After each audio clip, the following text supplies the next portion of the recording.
ഇന്ന് ഇവിടെ എത്തിയിരിക്കുന്ന വിശിഷ്ടാതിഥി ഡോക്ടർ ദീപ നായർ നമ്മളോട് മാനസികാരോഗ്യത്തെക്കുറിച്ച് സംസാരിക്കാനാണ് വന്നിരിക്കുന്നത്. നമുക്ക് ആദ്യമായി തന്നെ മാഡത്തിനോട് നമ്മുടെ ഡെയിലി ലൈഫിൽ മെന്റൽ ഹെൽത്തിന്റെ ഇമ്പോർട്ടൻസ് എന്താണെന്ന് ചോദിക്കാം. Thank you so much. Mental health എന്ന് വെച്ചാൽ ഒരു സൈക്കോളജിക്കൽ, ഫിസിക്കൽ, ഇമോഷണൽ വെൽബീയിങ് എന്ന് പറയും. ഈ മനസ്സ് നമ്മുടെ ശരീരത്തിലെ ഏറ്റവും വലിയ ഇമ്പോർട്ടൻറ്റ് ഓർഗനാണ്.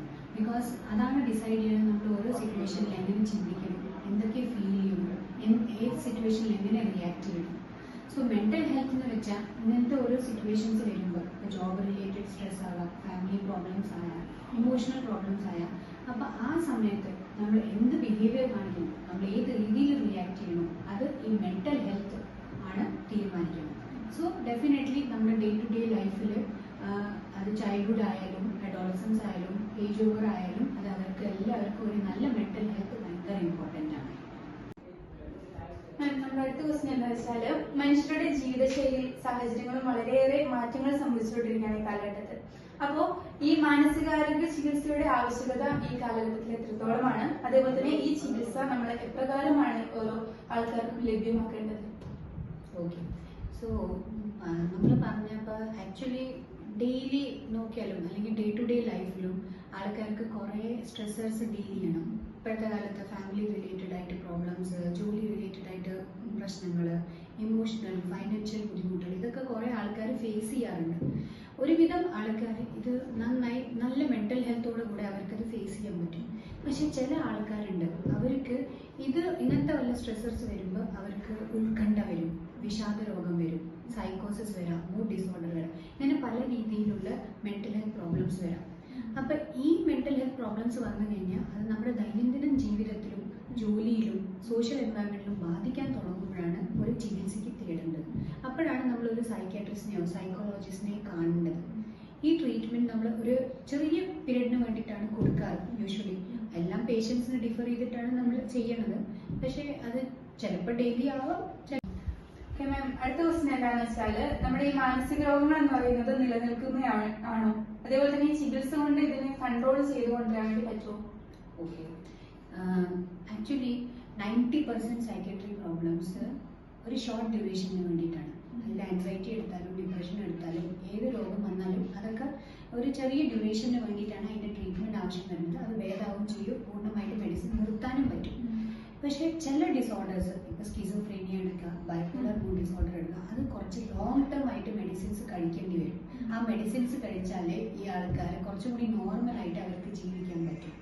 മാഡത്തിനോട് എനിക്ക് അടുത്തതായി ചോദിക്കാനുള്ളത്, നമ്മുടെ ഈ മാനസിക രോഗങ്ങളിൽ നിന്നൊക്കെ വിമുക്തി ലഭ്യമാക്കാനുള്ള ഒരു ഡ്യൂറേഷൻ, കാലയളവ് എത്രയാണ്, അതേപോലെ തന്നെ ഈ മരുന്നുകളുടെ ഇമ്പോർട്ടൻസ് എത്രത്തോളമാണ് ഈ ഒരു മെന്റൽ ഹെൽത്തിന്റെ ഇഷ്യൂ വരുമ്പോൾ?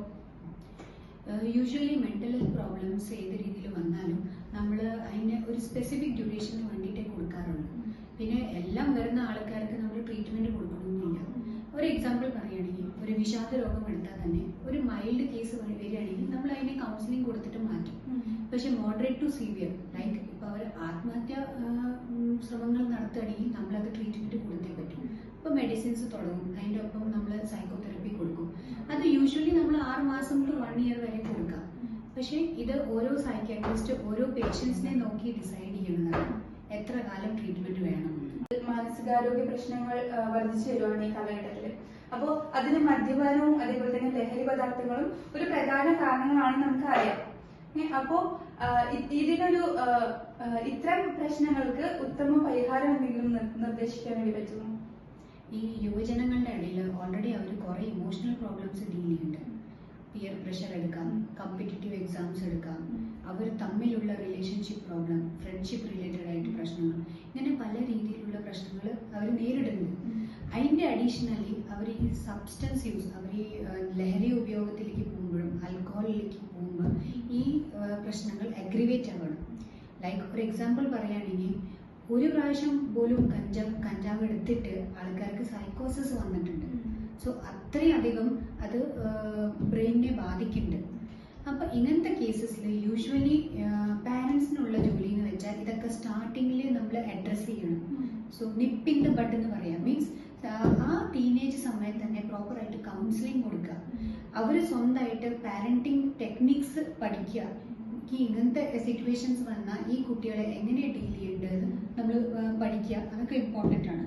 യൂഷ്വലി ഇത് വളരെയധികം അഡിക്ഷനിലേക്ക് പോയി കഴിഞ്ഞാൽ മാത്രമേ നമ്മൾ മെഡിസിനും കൗൺസിലിങ്ങും സൈക്കോതെറപ്പിയും ആവശ്യം വരാറുള്ളൂ. അപ്പോൾ താങ്ക് യു മാം. വിലയേറിയ ഇൻഫർമേഷൻസ് ആണ് നമുക്ക് കിട്ടിയിരിക്കുന്നത്. അപ്പോൾ ഇനി കൂടുതൽ മെന്റൽ ഹെൽത്തിനെ കുറിച്ചുള്ള വീഡിയോസുമായി ഞങ്ങൾ ഇനി വരുന്നതാണ്. അപ്പോൾ ചാനൽ സബ്സ്ക്രൈബ് ചെയ്യുക, അതേപോലെ തന്നെ ബെൽ ബട്ടൺ അടിക്കുക.